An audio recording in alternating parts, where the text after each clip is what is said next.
Welcome to Sinister Truths, the channel where dark history, hidden stories, and unsettling realities come to light.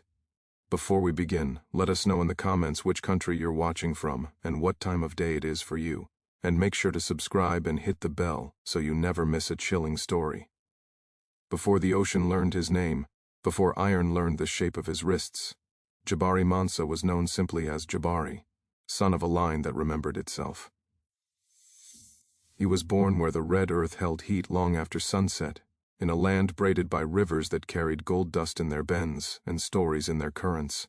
His people did not measure worth by the sharpness of a blade alone, but by memory, by how far back a man could trace his obligations to the living and the dead. Jabari was raised inside that remembering. From childhood he learned that power without restraint rots the hand that holds it, and that a ruler's first duty is to listen. The elders said he came into the world during a season of rare alignment, when the rains fell gently and the cattle calved without loss. His mother, Abeni, named him for endurance.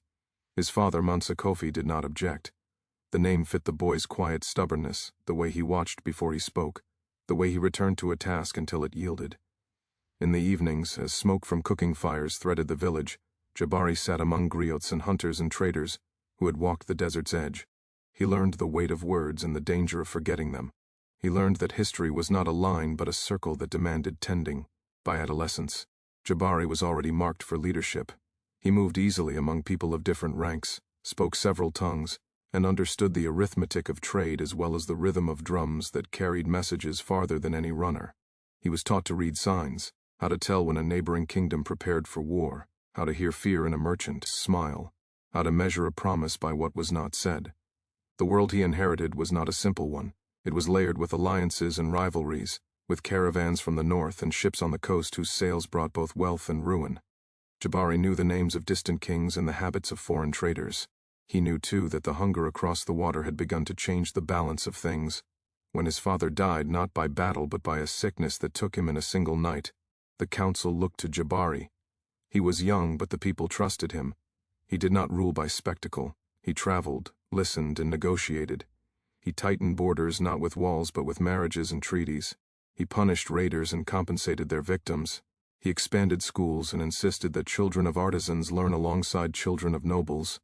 He believed ignorance was the most efficient chain. Under his guidance the kingdom prospered, not because it was ruthless, but because it was organized and alert. Yet prosperity attracts eyes. Along the coast, European forts multiplied like sores, their cannons pointed not only outward but inland. Traders arrived with mirrors and muskets, with fabrics dyed brighter than any local loom could produce, with promises that curled like smoke. Jabari watched them carefully. He allowed trade, but he limited access, forbade the sale of captives taken unjustly, and insisted on inspection of goods. He sent emissaries to learn the traders' laws and weaknesses. He knew the danger lay not only in the foreigners' appetite but in the divisions they exploited. It was an internal fracture that finally reached him. A neighboring ruler, weakened by drought and debt, began selling prisoners to settle accounts. Raiders pushed deeper inland, emboldened by firearms and impunity. Jabari convened councils, sent warnings, offered aid, and closed routes when warnings were ignored. He made enemies by doing so. Men who profited from chaos whispered that he was arrogant, that he hoarded wealth, that he planned to dominate them all. Lies traveled faster than messengers, especially when fed with coin. The night Jabari was taken did not announce itself with thunder. It arrived with familiarity. A delegation sought an audience, bearing gifts and requests for arbitration. Jabari agreed, bringing only a small guard, trusting the old codes of hospitality. The meeting began as many had before it, with polite words and shared cups. It ended with a betrayal so clean it felt unreal.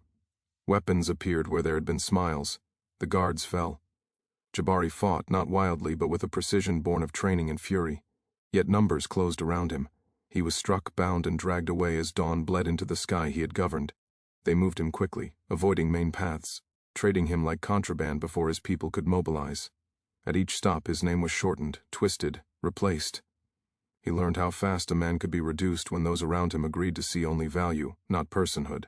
He learned, too, how much power remained in refusing to surrender his inner shape.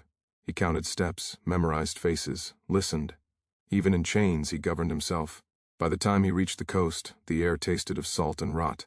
The forts loomed, white and implacable, their walls scarred by weather and blood.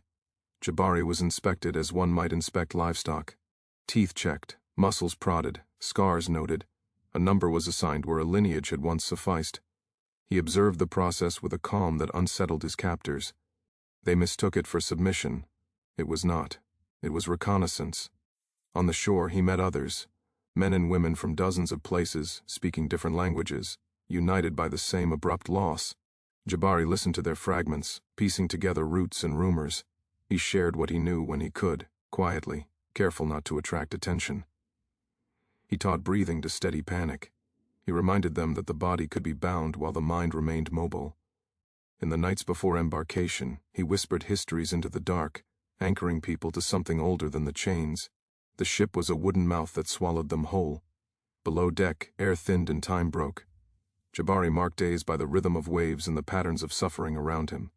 He learned the guards' habits, the cadence of their steps, the moments when vigilance slackened. He spoke to those near him in turns, conserving voice and strength. He organized in the only way possible, through attention, who was sick, who was despairing, who still had fire. He shared water when he could, redistributed hope like rations. Violence was constant but not spectacular. It was the grinding kind that seeks to erode. Jabari resisted erosion by remembering names. He assigned new ones when originals were lost, making sure no one became only a number. When a man died, Jabari committed his story to memory, promising to carry it forward. The sea could take bodies, but it would not have narratives easily. When land finally appeared again, it was not relief that Jabari felt but resolve. He had learned enough to understand the scale of the machine he had entered. He also understood its weakness. It depended on fear and fragmentation. As they were marched and sold, he watched the buyers, the overseers, the small rituals of domination. He filed away details, building a map that had nothing to do with geography. On the plantation assigned to him, Jabari was renamed again, the syllables harsh and foreign. He answered when required and withheld when possible. He worked hard enough to survive and no harder than necessary to be exploited. He listened more than he spoke. He observed the hierarchies among the enslaved, the pressures applied to fracture solidarity. He waited.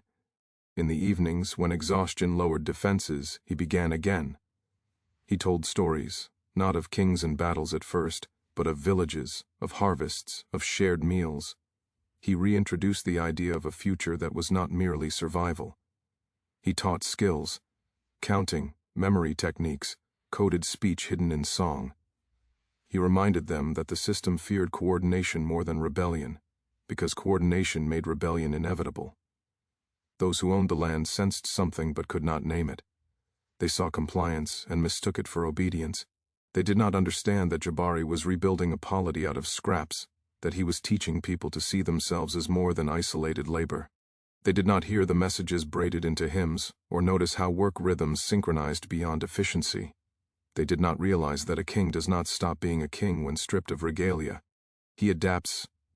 This was the man America would later try to erase. Not because he led a famous revolt or left a tidy archive, but because his existence contradicted the story the nation told itself. Jabari Mansa embodied a truth too dangerous to acknowledge, that those enslaved were not blank slates, not raw material for civilization, but carriers of civilizations already formed. He represented continuity where the system demanded rupture. Long before his name vanished from ledgers and his story was scattered into whispers, Jabari understood the stakes. Erasure was the final weapon. Memory, therefore, was the first. Defense.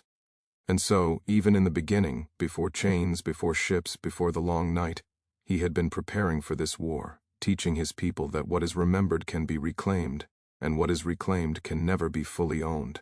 The collapse did not arrive like a storm with warning drums and fleeing birds. It came disguised as routine, as the familiar choreography of politics that Jabari Mansa had navigated for most of his life. In the weeks after his last tour of the northern provinces, rumors reached him in pieces, raiders moving farther inland than usual, caravans delayed, a minor chief requesting aid more urgently than pride would normally allow. Jabari listened without panic. The world was always unsettled.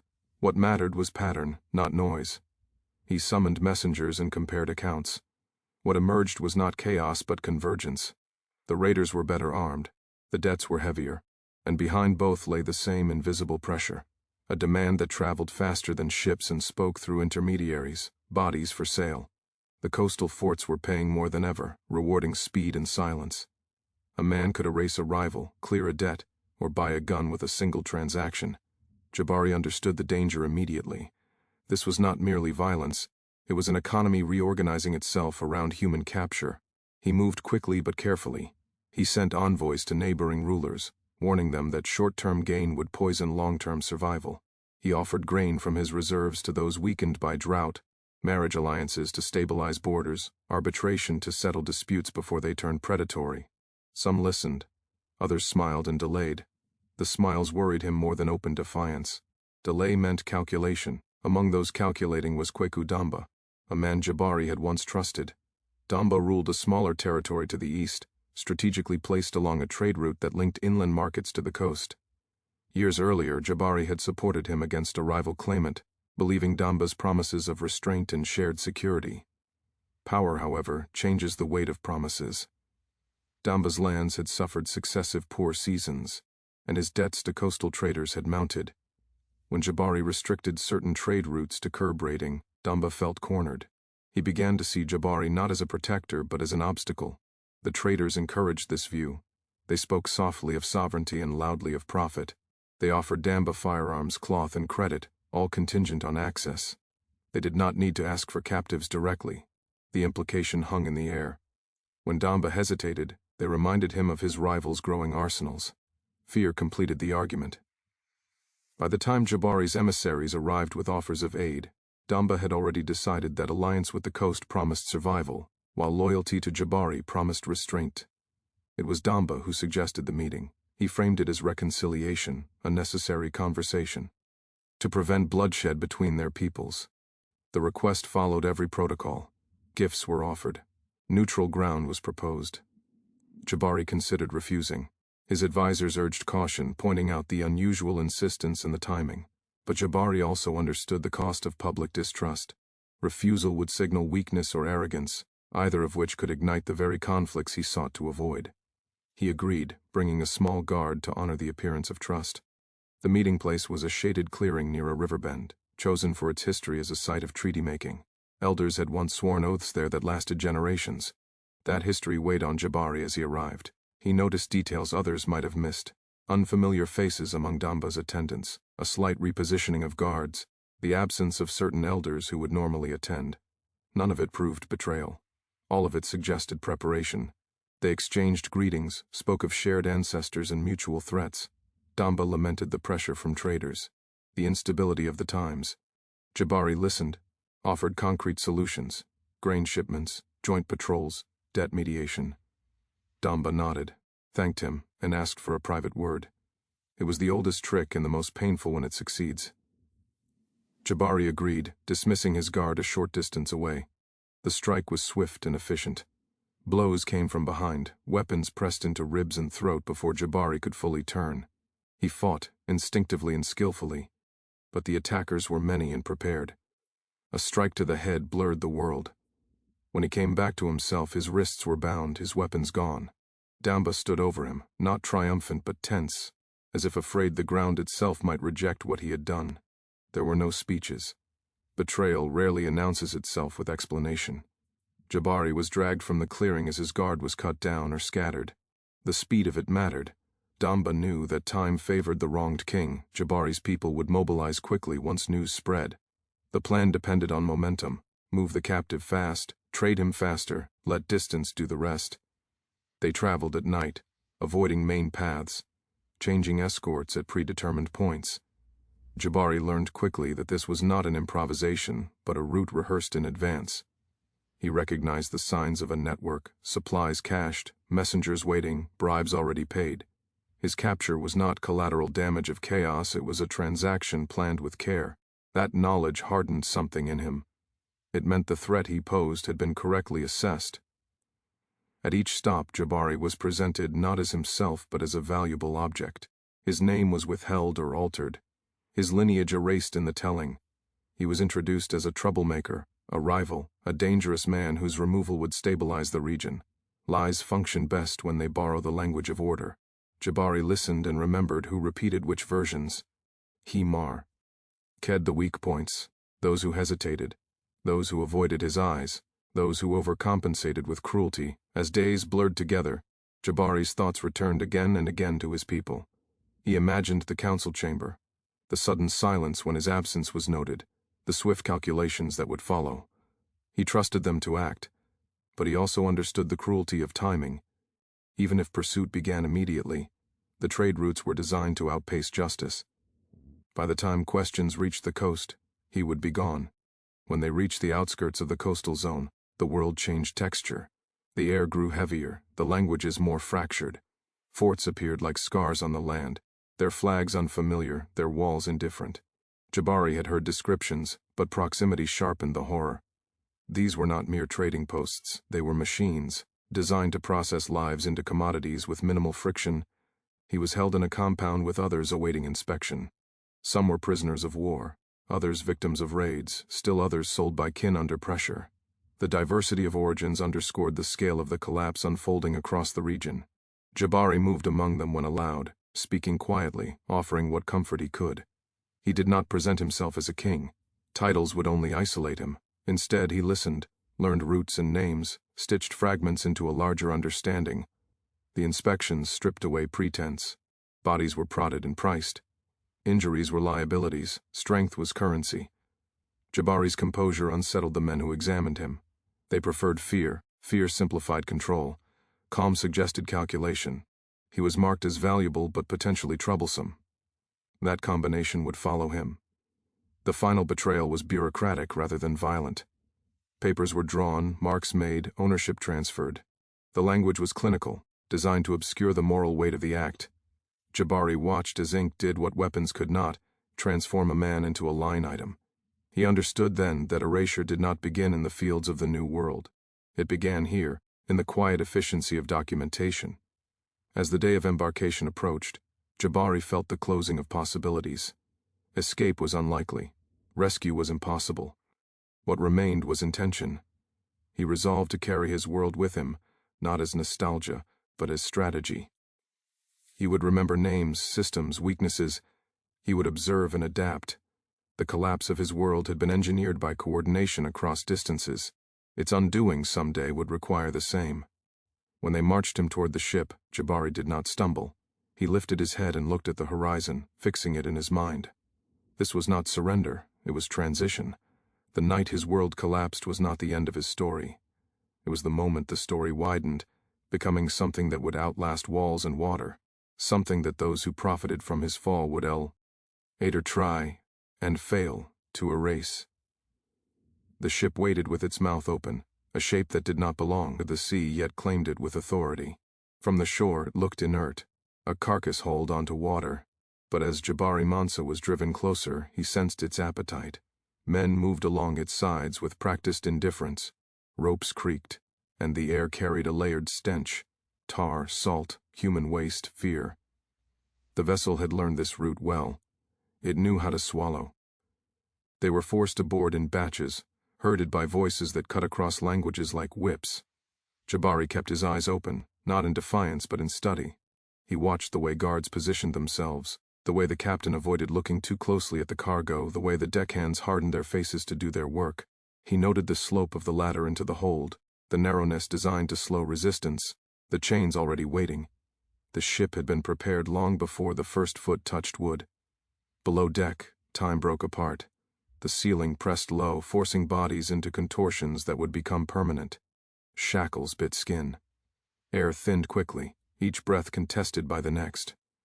Jabari felt the weight of proximity, the heat of dozens of bodies, the sound of sobbing that turned hoarse within hours. The darkness was not total. Thin seams of light leaked through planks above, enough to reveal eyes adjusting, searching. He anchored himself by breathing slowly, measuring the rhythm of the waves through the hull. Panic feeds on speed. He refused to give it that. The first days blurred into a single ache. Food was lowered in rough portions, water rationed with cruelty disguised as efficiency. Disease moved faster than speech. Jabari learned names when he could, repeating them silently to keep them from dissolving. He spoke when speaking mattered, offering small instructions. How to shift weight to avoid sores, how to breathe shallowly when air grew foul, how to listen for changes in routine.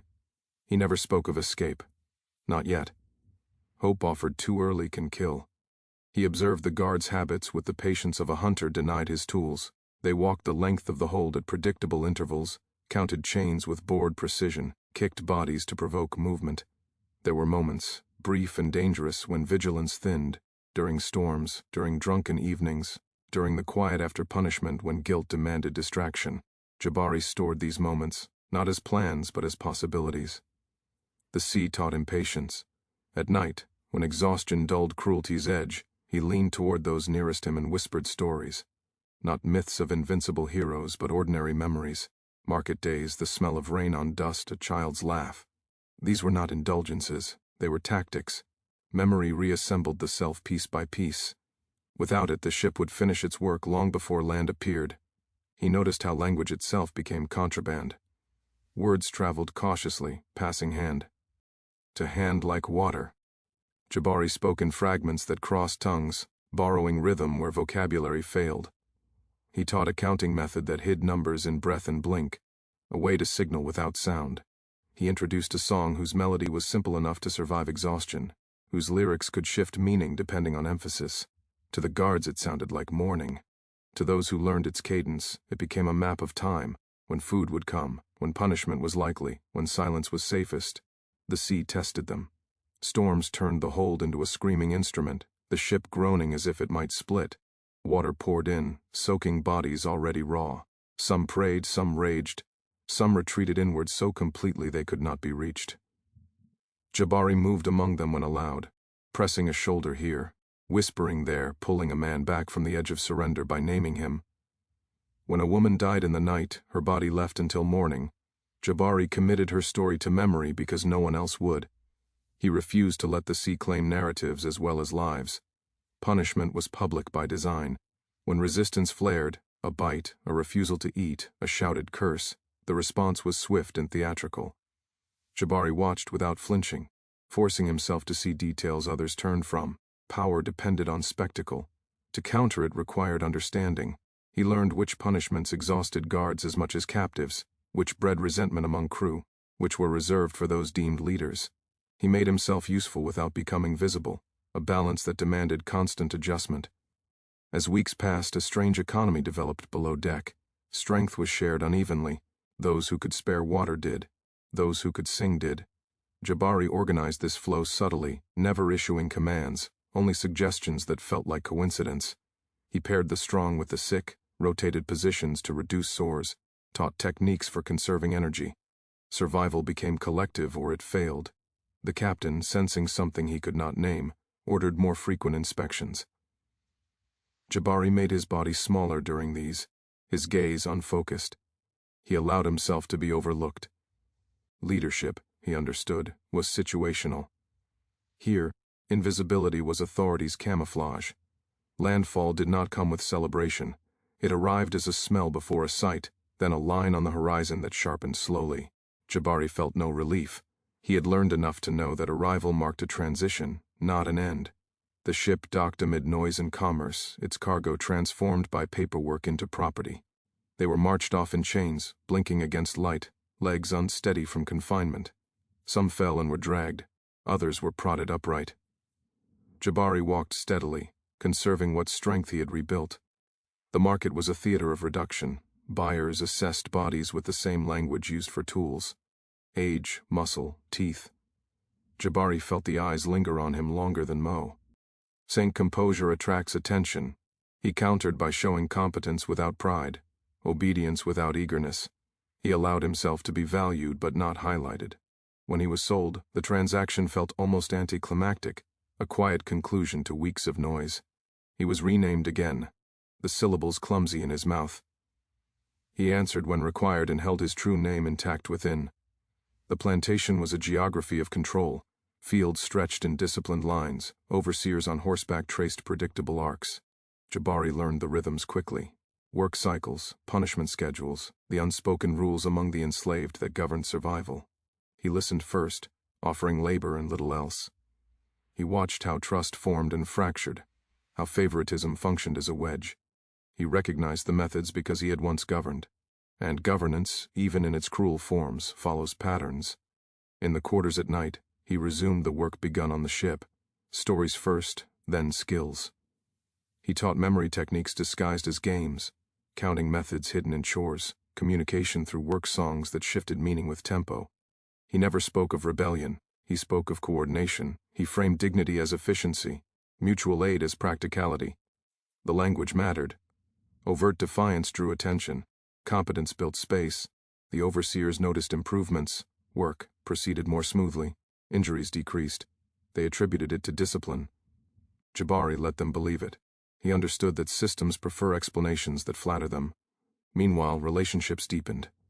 People began to look to one another before looking to authority. That shift, small and quiet, was everything. Jabari carried the ship with him, not as trauma alone, but as instruction. He had learned how fear moved through crowds, how hope could be rationed, how leadership could survive without symbols. He had learned that erasure depended on isolation, and that isolation could be countered by attention. He taught others to see the plantation as a system rather than a fate, to notice patterns, to anticipate responses. Knowledge became a form of rest. He also learned loss at a scale that resisted accounting. Faces disappeared, names faded. Each absence threatened to hollow him. He responded by ritualizing remembrance, assigning himself moments to recall those gone, to rehearse their stories until they found a place within him. This was not sentimentality. It was resistance. The system counted on forgetting. When the nights were quiet and the fields slept, Jabari lay awake and imagined routes, not of escape alone but of influence. He mapped trust. He measured patience. He understood that change here would not look like a single blaze but like a slow rewiring of assumptions. He accepted the long horizon without surrendering urgency. Time, he had learned, could be bent. The middle passage had been designed to unmake him. It had failed. It had taught him the enemy's tools and revealed its dependent. On fragmentation. Jabari emerged carrying a library that no ledger could record, a network that no chain could bind. Those who profited from the voyage believed the sea had washed his past away. They did not know that it had tempered him, that it had widened his story until it could no longer be contained by names assigned in ink. The plantation announced itself long before Jabari Mansa understood its boundaries. The smell of turned earth mixed with rot, the endless geometry of rows, the way sound traveled differently where openness masked surveillance. This place was designed not only to extract labor, but to train the senses, to teach bodies what to expect and minds what to fear.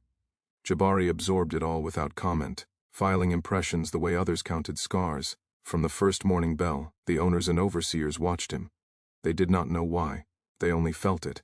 Some men carry a quiet gravity that unsettles systems built on loud authority. Jabari worked steadily, neither lagging nor excelling, learning tools and rhythms quickly. He asked no questions aloud. He followed instructions precisely. To those in charge, this read as obedience. To those beside him, it read as competence. Both interpretations served him. The plantation ran on predictability. Bells marked time, whips enforced it, and routines replaced thought.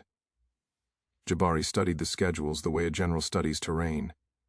He noted when overseers changed shifts, when fatigue dulled attention, when heat slowed reaction. He learned which fields were punished hardest and which were neglected. He noticed that fear was applied unevenly, targeted at those who inspired confidence in others. The pattern was crude but effective. It also revealed where pressure points lay. At night, in quarters built to compress bodies and discourage conversation, Jabari listened. People spoke in half-finished sentences, in sighs and gestures, in jokes that landed too close to despair. He learned who had been here longest, who had arrived recently, who had lost family on the auction block. He did not rush to comfort. He let stories surface at their own pace. Trust, he knew, was a resource more fragile than strength. The overseers sensed something forming and responded with proximity. Jabari was reassigned frequently, moved between crews under the pretense of efficiency. It was a common tactic, prevent bonds from solidifying. He adapted by becoming fluent in the small differences between groups, learning names quickly, remembering favors, offering help without ceremony. He never positioned himself as central. Influence flowed laterally, not upward. One overseer in particular, a man named Harlan, watched Jabari with narrowed eyes. Harlan prided himself on intuition, on spotting trouble before it bloomed. He tested Jabari with petty humiliations, unnecessary corrections, public rebukes, extra assignments. Jabari accepted them without visible reaction, adjusting his posture just enough to signal "sub me." Inside, he measured Harlan's limits. Men like Harlan depended on reaction to justify escalation. Denied that, they often overreached. The plantation feared literacy more than violence. Books were locked away, numbers guarded by a few trusted hands. Jabari had learned long ago that knowledge did not require paper to survive. He taught counting through planting rhythms, geometry through spacing rows, memory through repetition disguised as song. Children learned quickest, then taught elders in turn. The overseers heard only noise. They did not understand that the noise carried structure. There were moments when Jabari felt the weight of his former life press close, when disputes arose and people looked to him instinctively, when decisions needed making quickly.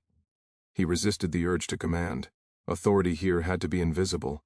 Instead, he framed choices as questions, nudged consensus quietly, let others take credit. Leadership, he had learned on the ship, could survive without acknowledgement. Fear was the plantation's currency, and punishment its language. When it came publicly. Jabari watched, cataloging reactions. He noticed how cruelty exhausted its practitioners, how spectacle required maintenance. He noticed which punishments backfired, breeding silent solidarity rather than compliance. He noted, too, how rumors spread faster than truth, and how carefully placed truth could outrun both. One afternoon, a man collapsed in the field from heat and hunger. The overseer moved to make an example. Jabari stepped forward without thinking, caught himself, and instead shifted closer, supporting the man discreetly until others followed suit. The overseer shouted, then hesitated. Punishing a group risked slowing work. Efficiency won. The man was spared the worst. That night, Jabari said nothing. The lesson had already traveled. Word spread that Jabari was steady, a man who noticed things, who remembered debts of kindness. The owners noticed a different metric. Productivity improved subtly where he worked. Injuries decreased. Absences lessened. They attributed it to discipline, to the natural sorting of labor. They did not consider that coordination could arise without orders. Harlan escalated. He assigned Jabari to break horses, a dangerous task meant to humble. Jabari approached it with patience, reading the animal's fear rather than meeting it with force. The horses responded. Harlan's irritation deepened into something like unease. Skill that could not be beaten out posed a problem. The plantation's fear sharpened into policy. Jabari was forbidden from speaking during work. He complied, communicating instead through gesture and timing. Silence, he discovered, could be louder than words. People learned to read pauses, to anticipate needs. The system mistook this for docility. At night, Jabari shared fragments of history, not names of kings now, but stories of communities that survived drought, siege, exile. He framed endurance as intelligence, patience as strategy. He never promised freedom. He promised coherence. In a place designed to fracture identity, coherence was radical. The owners convened meetings more frequently. Records were checked and rechecked. They could not articulate the problem, only its symptoms, an undercurrent they could not trace, a sense that control required increasing effort for diminishing returns. Jabari felt the net tightening and adjusted, retreating from visibility, encouraging others to step forward in small ways. Decentralization protected the whole. When illness swept through the quarters, Jabari organized care quietly. He redistributed food, taught simple remedies, arranged work swaps to shield the weakest. The overseers noticed survival rates improve and took credit for their management. Jabari allowed it. Power, he knew, often preferred illusions that preserved its self-image. There were moments of despair, nights when the weight of stolen years pressed down until breathing felt like labor. Jabari allowed himself those moments privately. He did not share them. A leader's despair spreads faster than hope.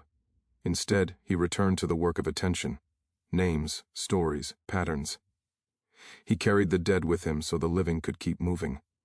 The plantation feared Jabari not because he plotted open rebellion, but because he made people less alone.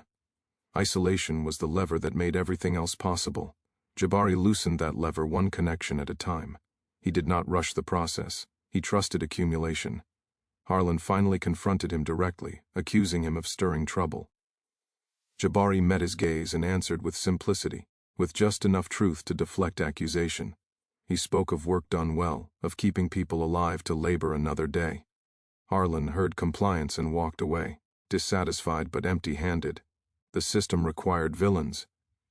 Jabari refused the role. By the end of his first year on the plantation, Jabari had mapped its social terrain as thoroughly as any kingdom he had once governed. He knew who could be trusted, who watched whom, where fear pooled and where it drained away. He had built something fragile but real, a web of mutual recognition that made erasure harder. Those who owned the land sensed the danger without naming it. They increased patrols, tightened rules, rewrote schedules. None of it addressed the core problem. Control depends on invisibility, on people seeing themselves as isolated units. Jabari had begun to teach them otherwise. The plantation that feared him never understood why. They believed danger wore a particular face. Angry, loud, defiant.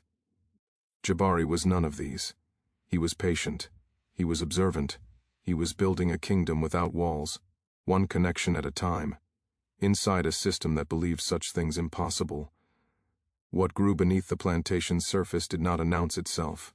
It had no banners, no meeting place, no single voice. It spread the way roots do, quietly, seeking cracks, binding the soil so tightly that pulling one strand only strengthened the rest. Jabari Mansa understood that visibility was the enemy. Power that survives captivity learns to disguise itself as habit. He began with the simplest currency, time. People stole it in fragments, moments before dawn, pauses between tasks, breaths taken while pretending to rest. Jabari taught them how to recognize those moments and use them. A hand signal meant wait. A cough meant danger. A song verse shifted tempo to warn of an approaching overseer. None of it was new in itself. What was new was coherence. Small signals repeated consistently became a language. Trust was cultivated deliberately. Jabari discouraged secrets that elevated one person over another. Knowledge moved horizontally.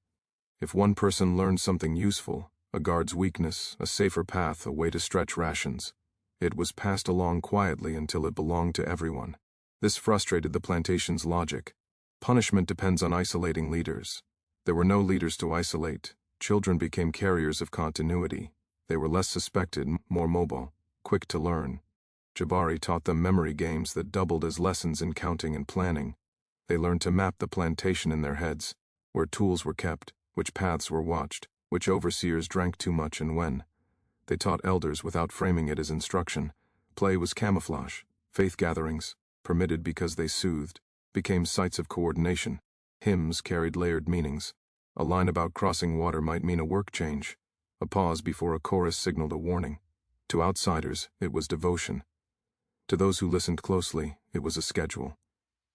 Jabari never led these gatherings. He sat among them, contributing only when necessary, letting others become visible. The idea of a kingdom emerged slowly, not as a claim but as a metaphor. Jabari spoke of responsibility rather than rule, of belonging rather than command. He described governance as care, making sure no one fell so far that the rest could not reach them. People began to think of themselves not as scattered laborers but as members of something shared. The plantation's borders remained, but an interior geography took shape, defined by obligation and trust. Information flowed outward as well.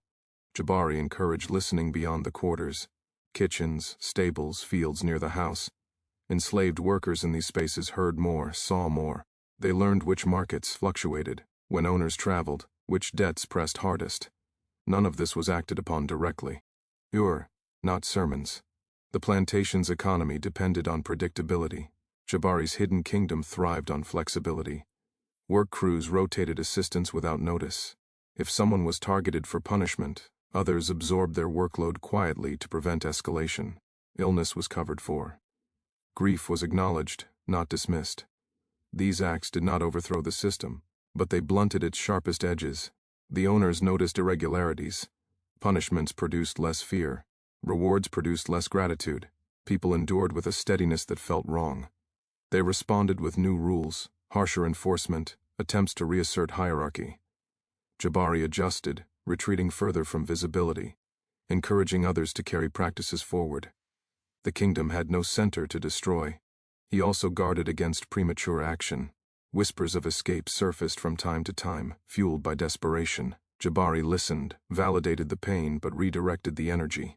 Escape without coordination, he explained gently, fed the machine. It justified more chains, more violence. Survival, for now, required discipline.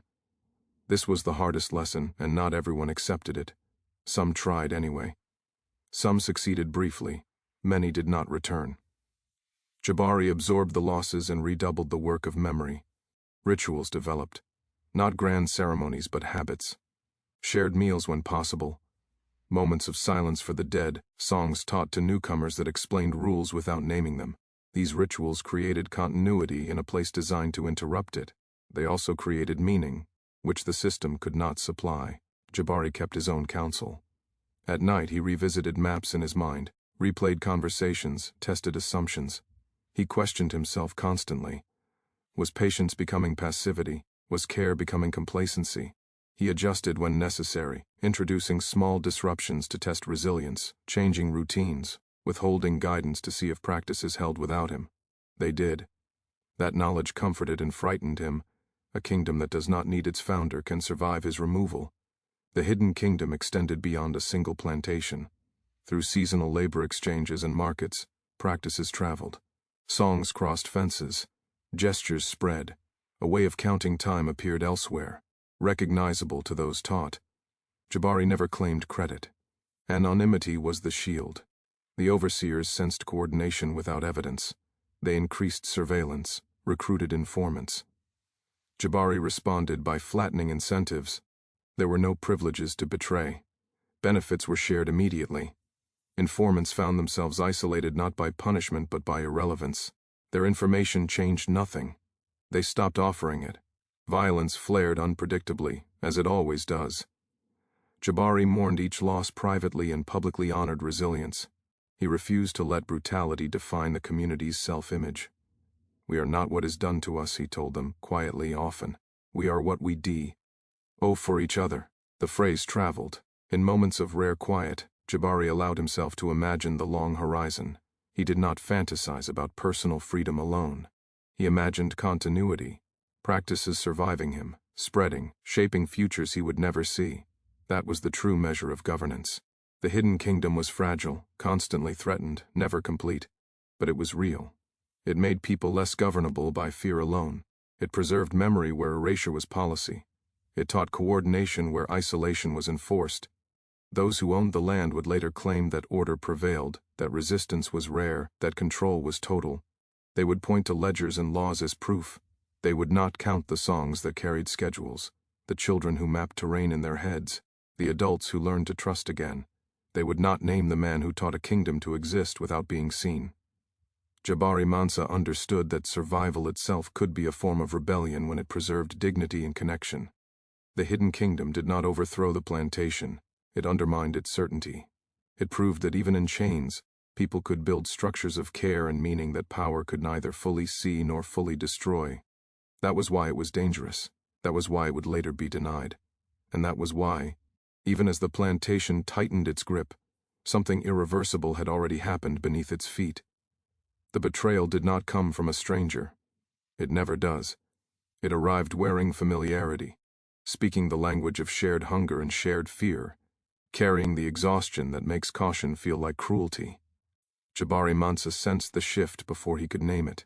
The way conversations shortened when one man approached, the way eyes lingered too long on paths and schedules that had once been invisible. Pressure had been building for months.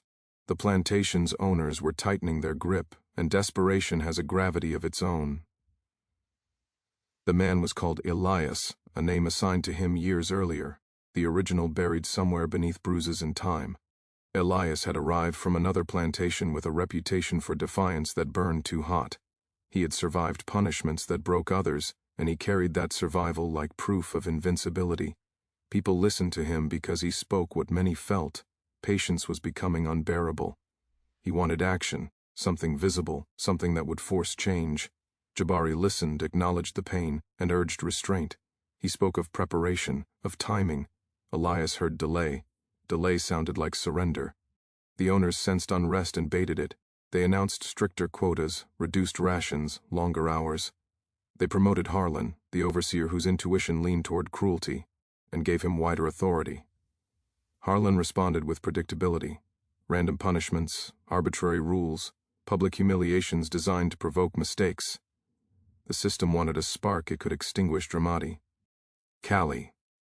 Elias provided it. He began speaking openly of escape routes, of attacking guards, of burning fields. Some listened with relief. Anger is lighter than patience. Jabari intervened quietly, redirecting conversations, pairing Elias with elders who could absorb his heat. But Harlan's pressure accelerated things. One night, after a particularly brutal punishment, Elias disappeared.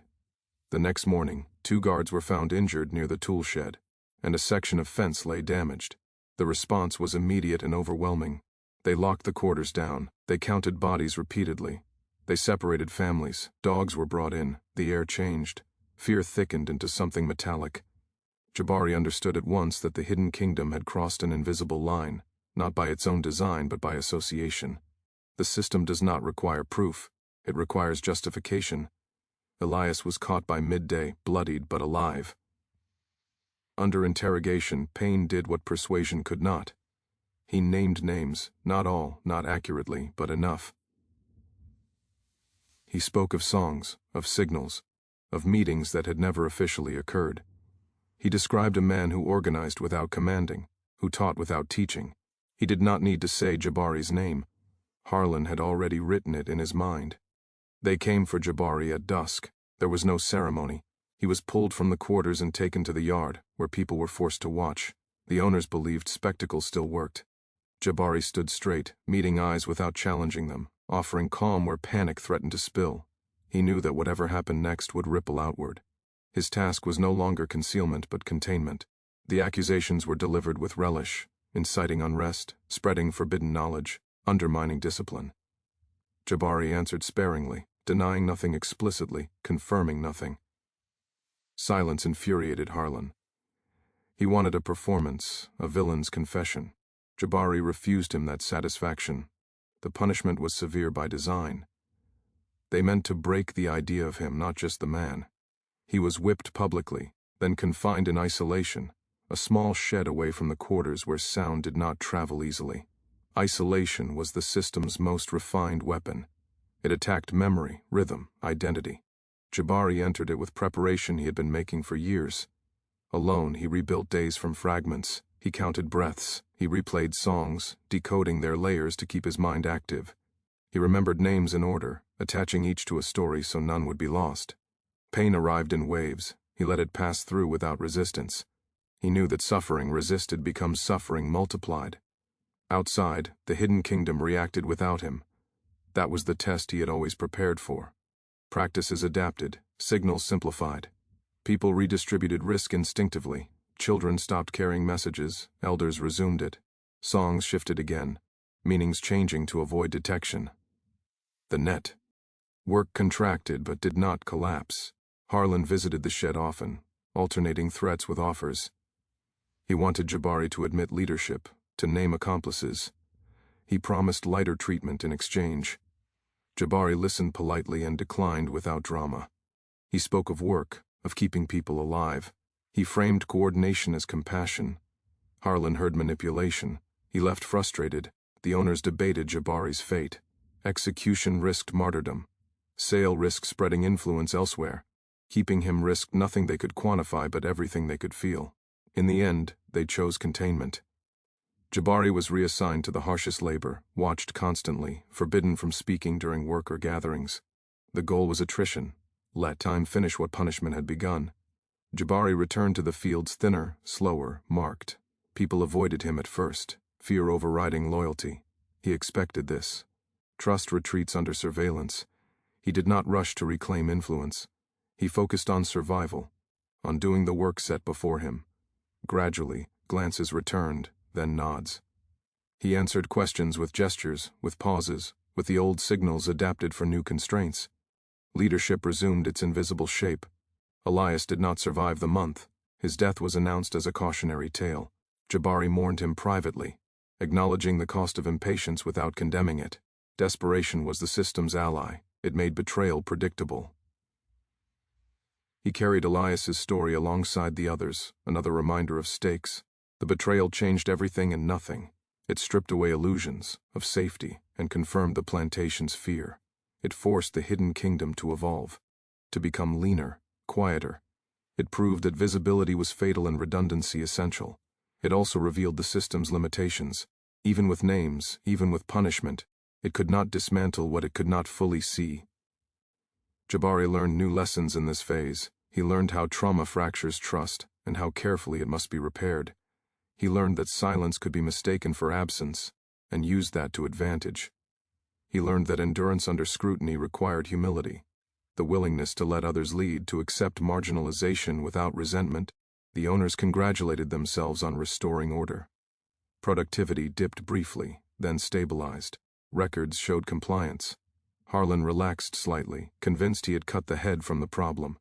He did not understand that the kingdom had never had a head. In the evenings, when speech was forbidden, Jabari taught with his eyes. A raised brow meant caution. A slowed movement meant weight. People learned again to read one another. What had been taken away sharpened what remained. Constraint became refinement. The betrayal also clarified Jabari's horizon. He understood that his story would not end in triumph here. It would end in transmission. The goal was no longer to build, but to seed, to ensure that practices could thrive beyond this place, survive beyond him. He began encouraging exchanges with neighboring plantations when possible, embedding habits that could migrate. Pain lingered, scars stiffened, nights brought memories that refused to be ordered. Jabari allowed himself to grieve without spectacle. He understood that grief acknowledged is less likely to explode. He kept going. The system believed it had won a decisive battle. It had not. It had revealed its fear and taught its enemy how to adapt under pressure. The betrayal had changed the tempo, but not the direction. Something durable had already taken root, something that did not depend on one man's freedom. Jabari Mansa carried that knowledge forward, into the fields, into silence, into the long work of survival under watchful eyes.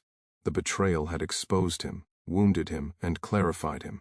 It had shown the cost of visibility and the power of patience, and it had confirmed what he had known since the night his world collapsed. Erasure fails when memory learns how to hide. Erasure did not arrive with flames alone. It came with ledgers, with careful hands and deliberate omissions, with ink that knew exactly what it was doing. The plantation's owners believed that control extended beyond bodies into memory itself, that if a thing was not written, or if it was written incorrectly, it would cease to exist. Jabari Mansa learned this lesson the day his name vanished. After the betrayal, records changed subtly. He was reassigned a new designation, a simplified mark that fit neatly into columns. Ages were adjusted, skills reassigned, infractions misattributed. Where once there had been notes about competence and steadiness, there was now only silence. The absence was intentional.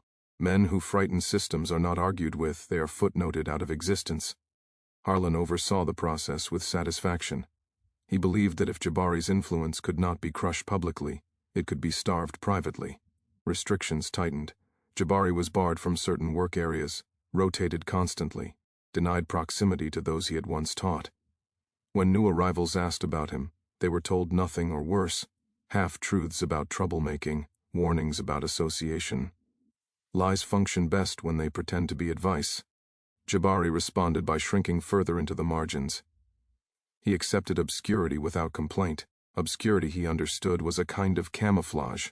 While the owners rewrote their books, he rewrote methods. Practices became simpler, harder to trace. Songs lost verses. Signals shortened. The network learned to function on less, a discipline born of scarcity. The erasure extended outward. Plantation meetings produced new rules about gatherings, about movement, about speech. Faith assemblies were curtailed, then repurposed under supervision. Children were separated more aggressively from elders.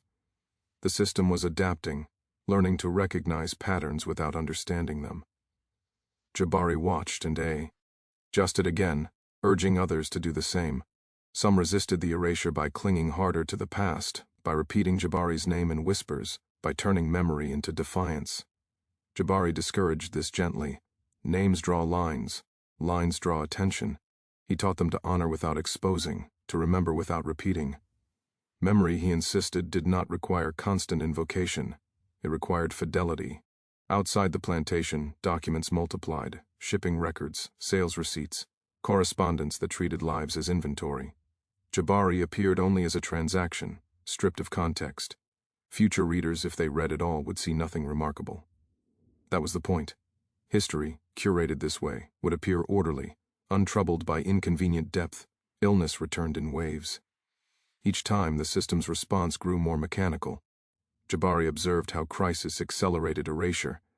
Deaths were recorded hastily, names misspelled, origins erased. He intervened where he could, ensuring stories survived even when bodies did not. He began assigning memory to multiple people, building redundancy. If one fell, another would carry the thread. The owners attempted a final solution: relocation. Jabari was sold again, this time quietly, bundled with others to avoid notice. They believed distance would complete the work begun by ink. The journey was shorter than the first, but no less instructive. Jabari learned new routes, new faces, new methods. He arrived at another plantation older, scarred, and deliberately unremarkable. Here, erasure took a different shape. The owners prided themselves on order and efficiency.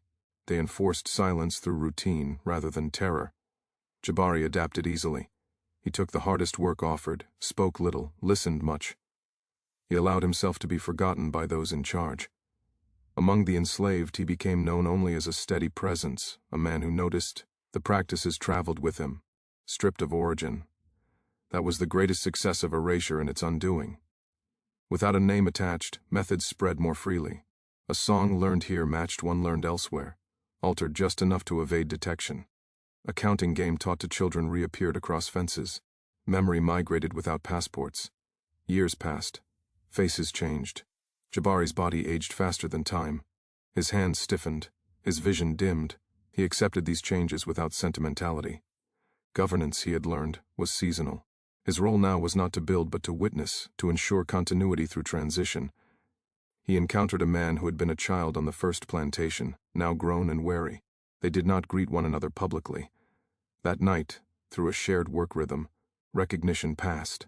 The man had carried the practices forward, adapted them, taught others. Jabari felt a quiet relief. The work no longer required him. The erasure continued in official spaces. Laws tightened, patrols increased. Rebellions elsewhere prompted crackdowns everywhere. Jabari read these shifts through rumor and pattern. He encouraged patience. He discouraged heroics. He emphasized care. The system wanted names and dates. It wanted clean endings. Jabari taught survival in footnotes. When death came near, it did not announce itself. It arrived as weakness that lingered, as breath that shortened. Jabari prepared quietly. He chose carriers, people who had demonstrated care without ambition. He passed fragments in conversation and gesture and silence. He did not recount his life. He transmitted methods. On his last night he lay among others, listening to sleep breathe. He thought of the circle his elders had described, of obligations extending backward and forward. He felt no bitterness toward those who had tried to erase him. Erasure, he knew, was an admission of fear. It meant his existence had mattered. When he died, the record was minimal, a mark, a date approximated, no ceremony sanctioned. Among the people there was quiet acknowledgement, a pause in work, a song slowed, a redistribution of tasks. Memory absorbed him without spectacle. Years later, historians would puzzle over gaps. They would notice efficiencies they could not explain, patterns of endurance that resisted models. Some would dismiss these as coincidence. Others would sense something missing but lack the language to name it. The records would not help them. They were designed not to. Yet the truth survived in practice, in how people listened before speaking, in how they shared resources without instruction, in how songs carried more than sound. Jabari Mansa's story did not survive as a biography. It survived as infrastructure. Erasure failed because it misunderstood what needed to be destroyed. Names can be deleted. Heard his name practiced what he had shaped. On plantations miles apart, work songs bent in the same places. Children counted in the same hidden rhythms. Adults shared food in the same patterns when rations tightened. None of this required explanation. It felt like common sense. That was the genius of it. What began as instruction had become instinct. The system could not trace this inheritance.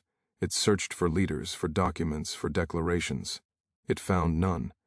What it found instead were communities that responded to stress with coordination rather than collapse.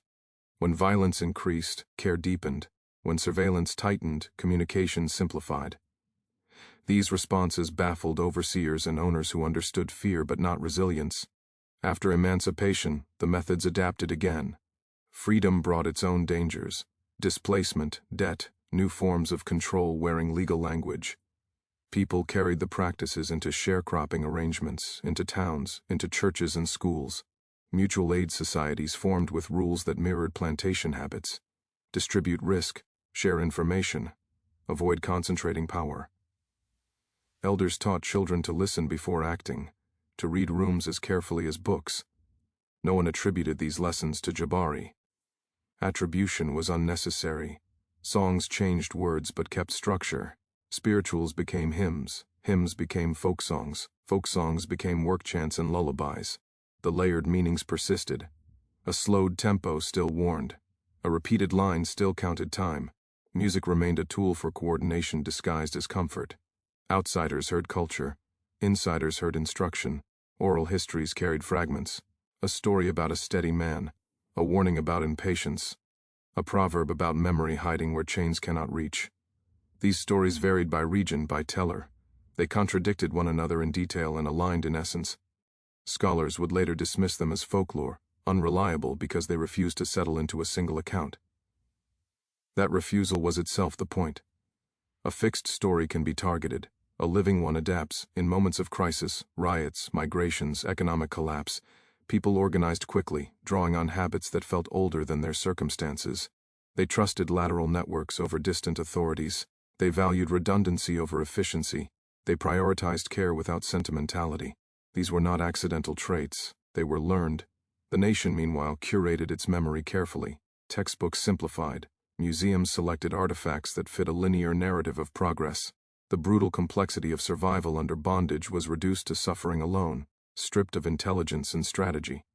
The idea that enslaved people governed themselves, taught one another, and preserved sophisticated systems of care was inconvenient. It complicated the myth of total domination. When scholars began to notice patterns they could not explain, remarkable rates of community resilience, traditions of aid that appeared spontaneously across regions, they reached for external explanations. Religion, geography, luck. Few looked inward, to the knowledge carried by the people themselves. Fewer still considered that this knowledge might have been deliberately shaped under conditions designed to destroy it. Fragments of Jabari's story surfaced occasionally, usually distorted. A rumor of an African king enslaved. A legend of a man who organized without commands. These fragments were dismissed or romanticized, either stripped of credibility or inflated beyond usefulness. Both approaches neutralized their power. The truth lay in neither denial nor myth, but in practice. Descendants felt the inheritance without naming it. A grandmother insisted on sharing food evenly. A father taught his children to watch patterns before making decisions. A community leader discouraged spectacle and urged patience, coordination, care. These choices felt personal. They were collective memory expressing itself. In the 20th century, movements for justice drew unknowingly on the same infrastructure. Organizers emphasized decentralized leadership, mutual aid, coded communication. Songs became rallying cries layered with instruction. Elders cautioned against premature action, urged preparation and solidarity. These strategies were praised as innovation. In truth, they were continuity. Attempts to erase this lineage continued. Surveillance evolved. Infiltration refined itself. Narratives were shaped to focus on charismatic individuals rather than collective practice. The same mistake repeated: target the visible and ignore the invisible. Each time the underlying methods adapted and endured. Jabari Mansa's A Forbidden Story was not forbidden because it exposed cruelty alone. Cruelty was already acknowledged, at least superficially. It was forbidden because it demonstrated competence under oppression, governance without permission, humanity that refused to be simplified. It threatened the comforting fiction that domination was total and resistance exceptional. Truth survived the fire because it was not stored in a single place. It lived in bodies, in rhythms, in choices made when no one was watching. Fire consumes objects, it struggles with habits. Even now, the inheritance persists. In neighborhoods that organize care before crisis, in communities that distrust centralized authority and invest in relationships, in the quiet understanding that survival is a collective act. People may not know why they do these things, they do not need to. Memory does not require awareness to function. If Jabari could see this survival, he would not be surprised. He had never aimed for recognition, he had aimed for continuity. He understood that freedom was not a single event but a capacity built over time. The ability to see one another, to coordinate, to endure without becoming what oppressed you. America tried to erase him because erasure was the only response available to assist. Confronted with its own limits. Acknowledgement would have required reckoning with the intelligence and agency it denied. It chose silence instead. Silence failed. The truth that survived was not written down neatly. It was lived. It still is. And every time people choose care over isolation, patience over spectacle, coordination over chaos, they echo a lesson taught long ago by a man whose name was taken but whose work was not. That is why the story could not be erased forever. It learned how to hide in plain sight.